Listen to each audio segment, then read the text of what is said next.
Our third story in the countdown, the messy personal life of Rudy Giuliani getting even more so. His third and present Mrs. Judith Nathan Giuliani disclosing a previously unmentioned Las Vegas wedding to a man she left to marry a man she left to eventually marry Giuliani. And she says Mr. Giuliani knew that theirs was a third marriage, but neither Giuliani nor his campaign has ever mentioned it. The latest quirk in a personal life that his own campaign machine once called the weirdness factor. An annulled marriage to a second cousin. Allegations from second wife Donna Hanover of open and notorious adultery. Of course, having told her he was going to divorce her during a news conference, more recent reports that he is estranged now from his own children. And still, the latest poll showing a growing popularity with Republicans, leading his closest rivals in that presidential race by sizable margins in every poll, even among those who call themselves very conservative. Let's see if someone who has followed Mr. Giuliani's career can make some sense of this. Wayne Barrett, senior editor at the Village Voice. His latest book is The Grand Illusion, the Untold Story of Rudy Giuliani and 9/11. Thanks for your time tonight, sir.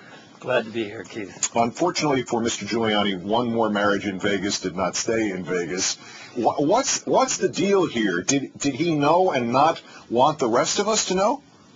The good news is, Keith, it wasn't an additional marriage for him. Yeah.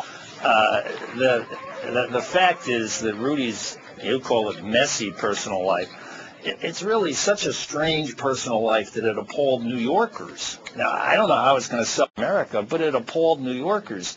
I mean, Larry Sabato said, he called this Match.com, 3 marriages on both sides.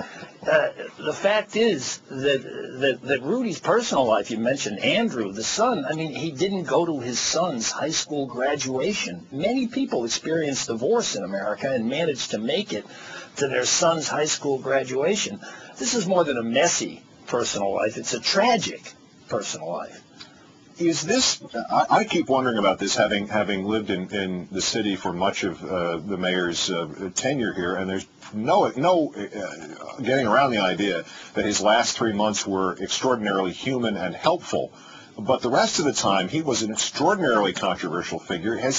Do you expect that this message that New Yorkers might want to testify to about the Giuliani mayoralty and the whole story about his personal life will get out slowly to the rest of the country, to the conservatives he's courting? Is it all going to hit at once? Is he going to just disappear one day? How is this going to play out? Well, this Baptist leader recently said that it's not the problem of how many marriages he had, it's how he humiliated his second wife, Donna Hanover, publicly. I think you give him too much credit for the last 3 months. I mean, let's remember that ground zero occurred in the last 3 months as well, and we're still getting news stories every day about the toxins that the first responders and the construction workers were crippled with down there, and Rudy Giuliani played an equal role, at least, with Christy Whitman. He said all the same things. He was an echo chamber for Christy Whitman, and he had his own studies that the city's environmental agencies were doing, and he was really responsible for running the site at Ground Zero.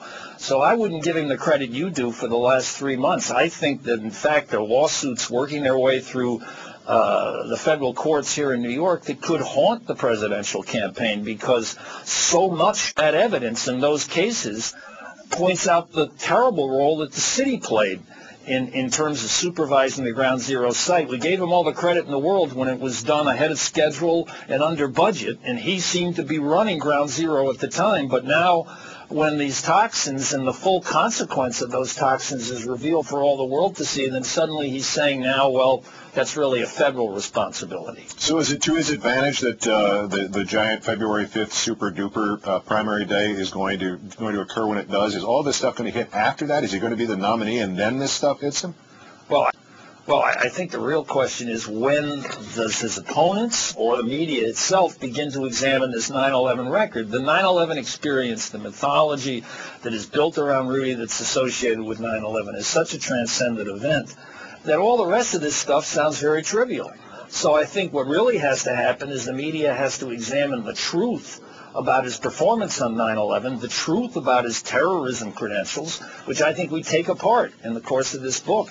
But neither his opponents, I don't understand John McCain's silence about it, but neither his opponents nor the media seem ready to do that. Well, maybe he thinks that all the ex-wives are going to gang up on him or something. The book is, and the ex-husbands, is Grand Illusion, the Untold Story of Rudy Giuliani and 9/11. The author, Wayne Barrett. Thanks for joining us tonight, Mr. Barrett. Thank you.